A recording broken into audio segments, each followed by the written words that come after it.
Hello and welcome to another episode of the Game Dev London podcast. I am your host, Roxanne Marshall. You can refer to me as she, her. Today we're talking about squiggly careers again, diving a little bit more into transferable skills, how to move across an industry and across industries altogether. And I have a guest with me today. Melissa, would you like to introduce yourself? Hi, I am Melissa. I am the social media and community coordinator for Hyperliminal Games, and you can refer to me as she, they. Thank you so much. I want to dive straight into your career journey because you've had a bit of a squiggly career. So let's start there. What have you been up to? So when I was in secondary school, I really had no idea what I wanted to do. The original plan was to do drama teaching, which clearly is not where I ended up. But after I left school, I went to college to do an art course to kind of build up my portfolio. After doing that, while I was talking to one of my lecturers there, they suggested that I take their visual communication course because I was really into doing work with the digital tools that they had. And so that put me on to doing visual communication, which is pretty much just graphic design. And I absolutely fell in love with it. Really enjoyed creating things that were functional, but also had some personality and flair to them. So after I finished that, I went to university, the University of Dundee, to finish my education and try and get a degree. I studied there for 3 years. And as I was in my third year, there was kind of a moment of revelation where I realized that like this isn't what I wanted to do. Like I was really passionate about graphic design as a topic and as a field, and I could really appreciate the work that goes into it. But the stress of having to like conform to a deadline set by someone else or like parameters set by someone else without the creativity to kind of do what I wanted or what I thought was best for the project really felt stifling for me. And so there was a moment where I was having coffee with a friend and I said to her, like, oh, I don't think I want to do graphic design anymore. And everything in that moment changed. So I went in and I told my lecturer, like, this isn't the path that I want to do. It was my honors year. So I still have like the degree part, but not the honors level. So I dropped out after finishing my dissertation. But proud of myself for finishing the dissertation because that bit was difficult. And then after that, we pretty much immediately went into the pandemic. I think I dropped out in February. And then by the time March hit, that's when everything kind of got locked down. And I'd been dabbling at that point in making content on TikTok. And since everything had kind of shut down and I wasn't allowed to leave the house, I put more of my time and energy into that. And I started building up my own personal brand, creating content on TikTok, Instagram, Twitch, and building an audience. And I found a really nice community online while I was doing that. And we spent a lot of time together during lockdown, getting to know each other and kind of helping each other through that. And it really built up my skills in organizing a community like that and trying to organize like content creation as a scheduled thing rather than just something to do for fun. And as we were kind of coming to an end of lockdown, I realized I probably needed to find a job. And I'd always kind of been really interested in working in the games industry. Like I just spent the last 2 years solely playing video games because lockdown. And I live in Dundee, which is like the games capital of Scotland, huge place for the industry. And I realized that if there was anywhere that I was going to be able to make a career in games happen, it would probably be here. So I applied for a QA role for a local company and I managed to get into that, which was really cool. Got on really well with the people that work there. They make wholesome games, which is 100% my jam, and we clicked really well during the interview. And while working there, I got on really well with their external marketing team, and I helped from within the company to produce content for socials. And as kind of time went on working there, the company continued to grow, and we're planning to release one of our next games. And we realized that we needed a more internal marketing team. And I kind of stepped up to that role. We had a whole interview process, and I ended up getting the job role that I'm in now, which is social media and community coordinator. The guys were super impressed with the work that I'd put in. So that was really cool. And now I am here. What a cool journey for you. Thanks. Yeah. It's not where I expected going at all. Like if you had told me when I was 15 that I was going to be working on social media for a games company, I would have like no, I would not have believed that. I wouldn't even have thought that that was a possibility. At what point did you kind of realize, like, oh, I have the skill set to do XYZ kind of in my Ooh, next move? yeah. I think when I was originally applying for the QA role, I realized that due to me having just done a degree in like art and design, that I had a really good eye for detail and for like small issues or things that could be exploited. And so that was something that I really used and honed in on when doing QA work. Um, because like being able to spot something that's just slightly off and use your intuition like that is hard to just like teach. Um, so I feel like that was very useful. And then as we were working with the external PR company, and I was kind of talking to some of them about how they go about making their content and how their job works, I felt myself getting inspired in the same way that I was when I was making my own content, and realized that like a lot of what they were doing for our social media was what I had been doing for my own social media, and that was a crossover that I could make happen if I wanted to. And it's like wholesome games are something that I'm really passionate about, so it was an easy choice to like want to try and make something for our social media. So it's been cool. Did you lean on your TikTok as almost like a portfolio when you were applying for that? Yeah, actually, I kind of uh brought in a bunch of my actual content that I'd made. There was a video that I had posted as like a reel and as a TikTok.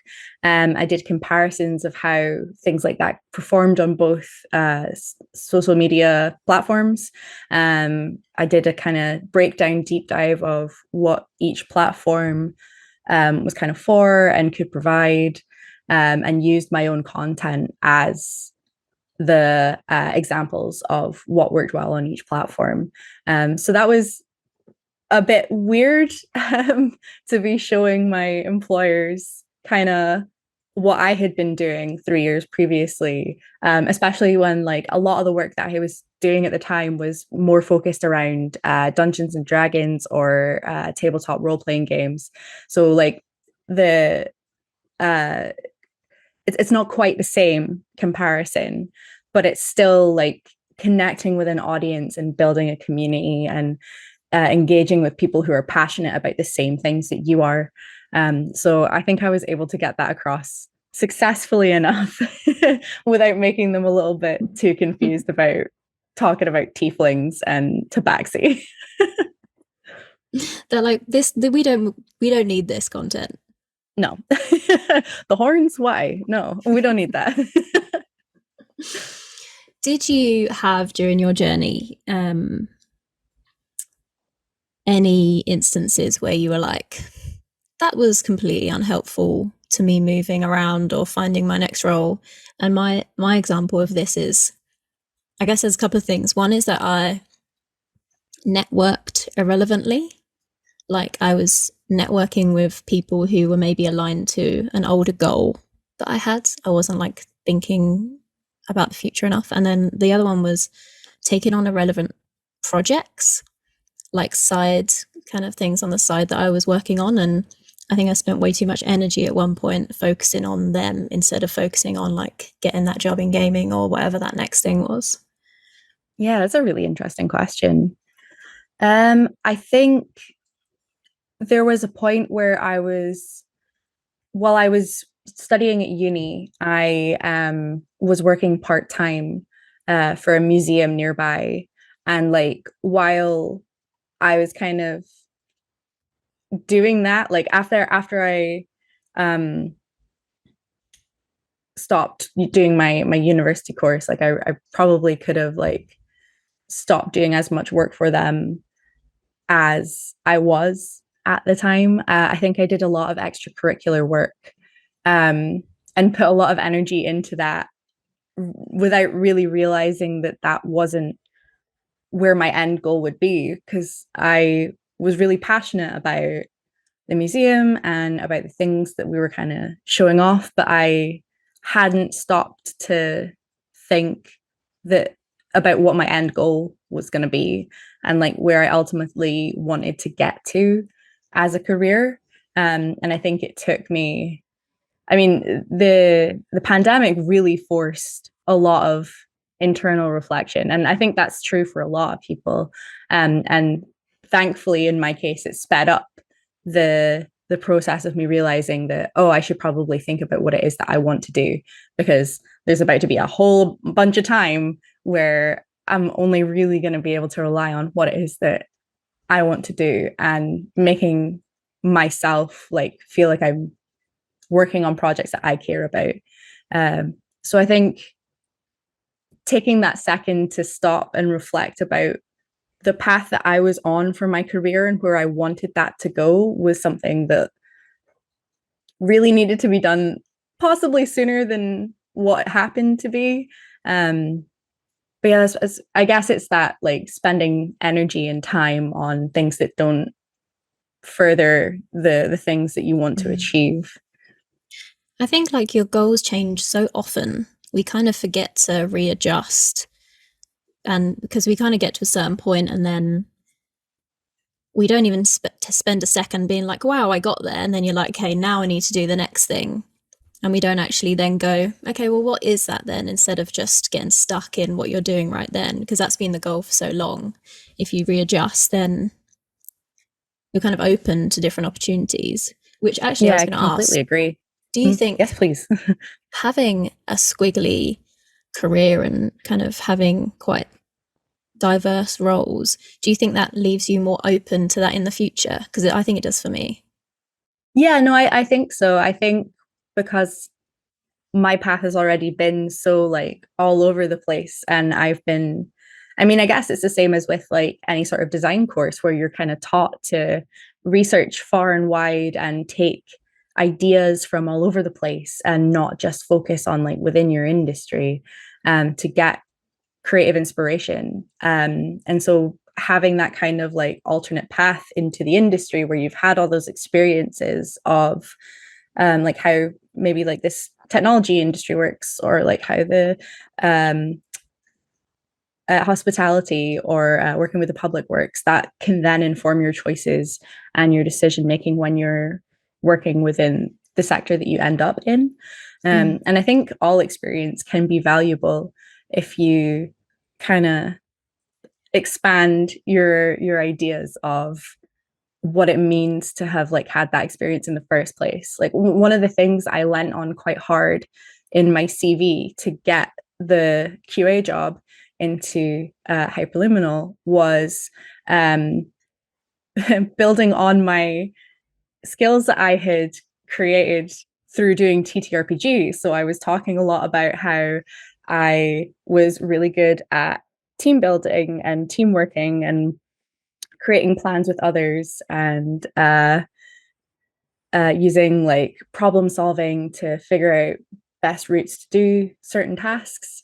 And those were all skills that I had like kind of grown through playing role-playing games with my friends. Like that's still active learning and active team working, and it still counts as experience. So knowing how to take those skills that you have and package them in a way that is accessible for people who might be looking to employ you is really important. Yeah, I really like the way you frame that, that as long as you can kind of explain why it's relevant, then anything can be experienced. And you just have a job to do at selling that, depending on the person and how Yeah. open they are, I guess, to it. Because I definitely had, I kind of made the mistake with my CV of not doing that before. So I would put experience thinking, I get why this is relevant, or I wouldn't be applying for the job, but wasn't specific enough for someone who didn't really understand, well, why is a campaign about Wi-Fi discs relevant to marketing a game? But there was data behind it and stakeholder management and like all of that's in there. But if you don't bring it out in the right way, then it won't look relevant. Yeah, 100%. Also, like the passion behind it is so important in kind of telling that story, because that's how you get people excited about the things that you're talking about. One of the things I had in uh my CV that, I mean, surface level probably could have been uh relevant purely because it was attached to the gaming industry, but I had done some volunteer work for one of the official fan sites for an Overwatch League team. So the London Spitfire.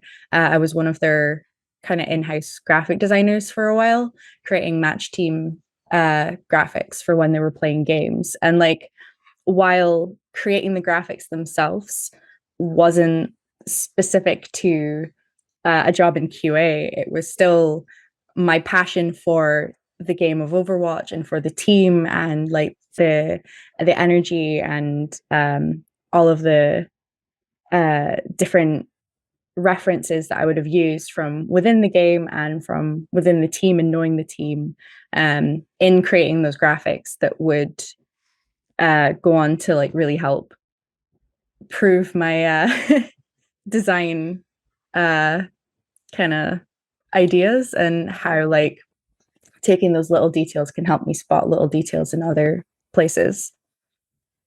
I really love the way you phrase that. I wrote down passion with a purpose. I think that's another thing that people make the mistake of saying, I'm super passionate about something, but what does that actually translate into then? Like, what does that mean?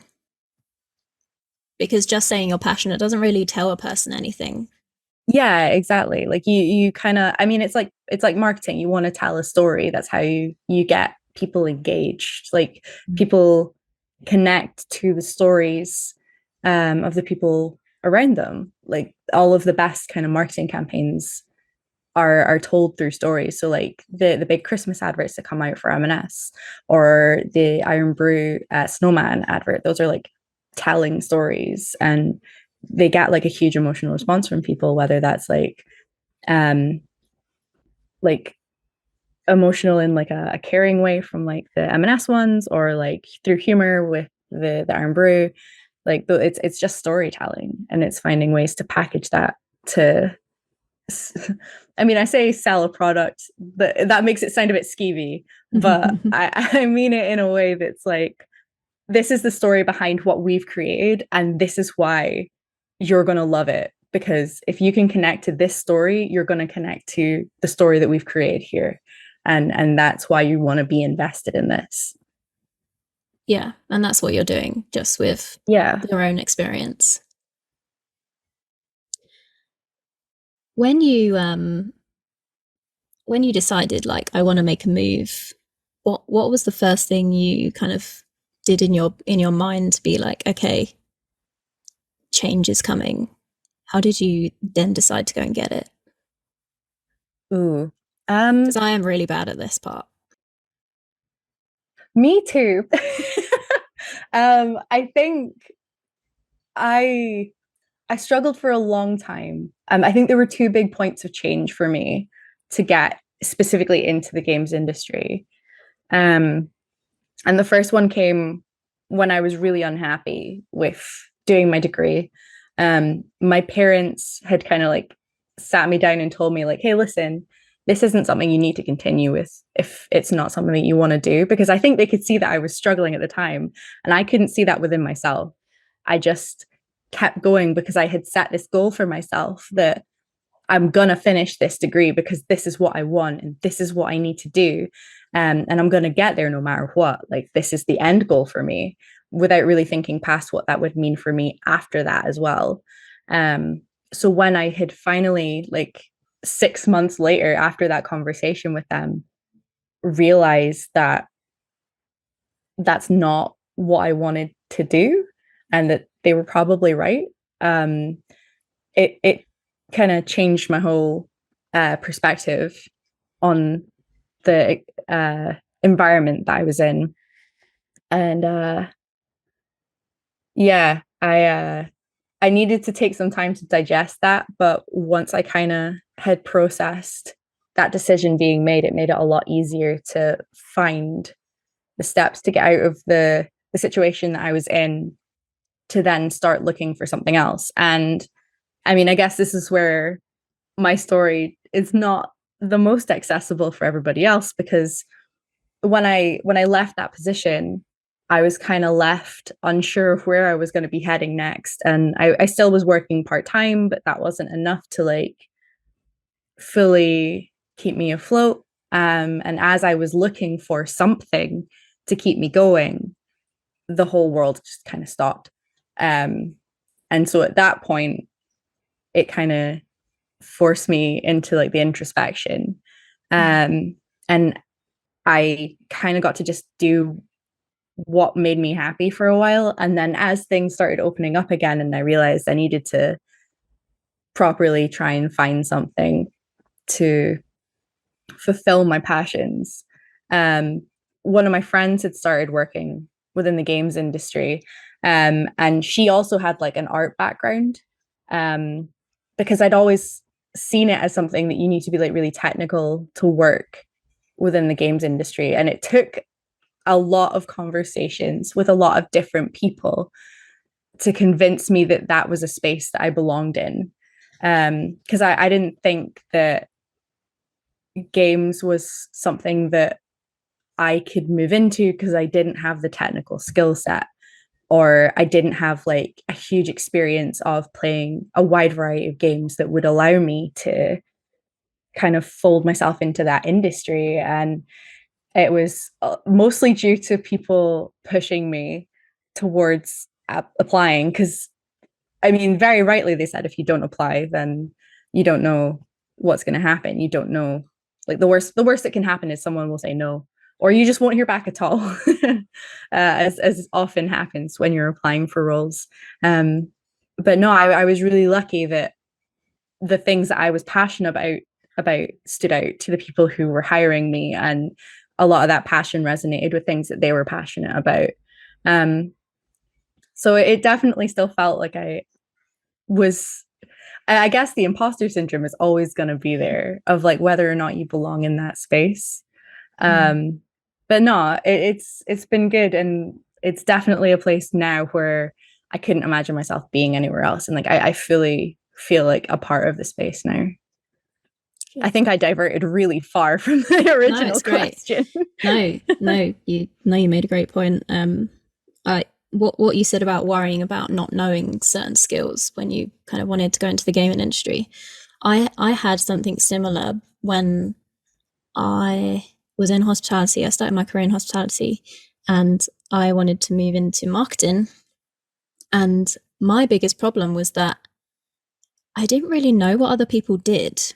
Like I could look at roles online and indeed.com, but if I didn't know what the roles meant. I didn't really understand the terminology. Like I had no idea what I was applying for half the time. So I think we always have one just complete misconception sometimes of industries and roles, but sometimes we just don't know. And the barrier to getting in when you know so little, but you have great and like transferable skills, is really tough. Yeah, totally. Like I mean, I guess even when I took this role, I still felt like I wasn't fully qualified to be doing this myself, and was actively seeking out like training and mentorship from other people and talking to other social media people and community managers, so that I could get an insight from them on what it was exactly that they did, so I could see how that would look for me. And like before I took the role as well, like maybe 6 months before that, when it was something I was really thinking about wanting to make a move into, making that network of people who were in a place that I wanted to get to kind of get that inside look, which is hard to do if you don't know these people, or like only kind of know them through social media. It feels kind of parasocial, I guess. And so reaching out can be really difficult. But what I found is that most people who are in like that marketing position or a social position are wonderfully friendly and so open to talking about their experiences and how they got to where they got to, and like what exactly it is that they do and how that might look for you to get into that area as well. Everyone I've spoken to has been wonderful. It's been really nice. Yeah, I've had the same experience as well, actually. I think it's that there is quite a community around it without there really being a defined community. I think we're all kind of rooting for each other. It's very sweet. It's Go lovely. team. It's been, yeah, 100%. It's one of those things that like I've spoken about going to events and stuff, and like I've maybe spoken to one or two people and said, oh, I'm interested in networking with social media people, and like it'd be nice to reach out to you. And they'll be like, oh, well, are you going to this event? Because you should come along, and this would be a really good place for you to network with more of like the marketing people in our industry. And so like having people kind of like take you under their wing and like push you towards the events that you should be going to and the people that you should be talking to has been really lovely. Yeah, I think events are great, and there's a lot of events that have stayed virtual as well, which I think is quite nice. Mm-hmm. It's not, I feel like in a lot of industries, everything's switched very dramatically back to an environment that isn't accessible for everyone, and not everyone kind of get to across the country. We're not traveling as much. And yeah, I think there is lots of space for that still.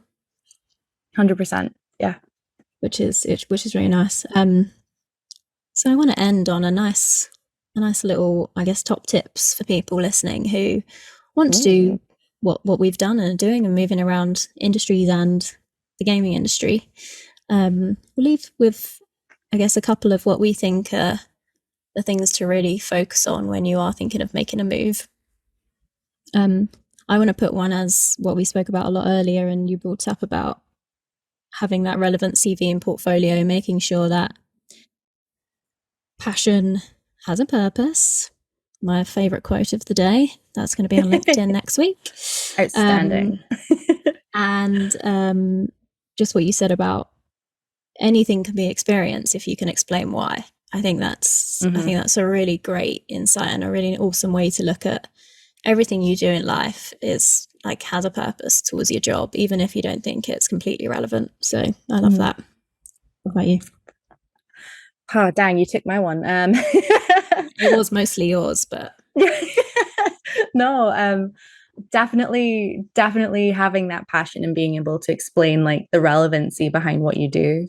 I guess not being afraid to reach out to people and talk to people who are where you want to be, because most of the time they're not gonna be rude to you or turn you down. Like they'll actively want to talk to you. Because I mean, if someone was to reach out to me and said, hey, I am really interested in how you got where you are, and like what is it that you do and how can I get there, like I would immediately be like, yeah, absolutely, let me know. So just like try and overcome that anxiety that might be there for just reaching out, and try and talk to as many people as you can, get to know what their experience was, and that in turn will help you build up your own network within the games industry specifically.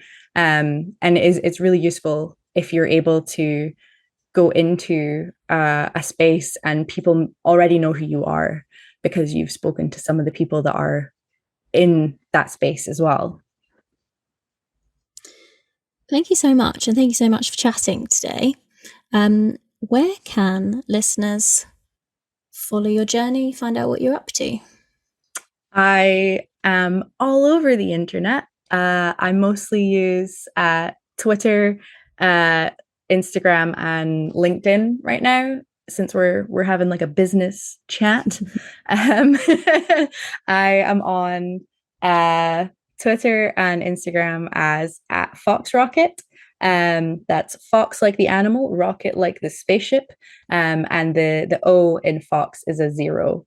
Nice and complicated, but I'm sure there'll be links for people to click on. And you can find me on LinkedIn as Melissa Cocker. I'm blonde. You'll be able to tell it's me. And I have been your host, Roxanne. Please follow us at Game Dev London. You can find us in most places by typing gamedev.london. And we will see you again next week for another one.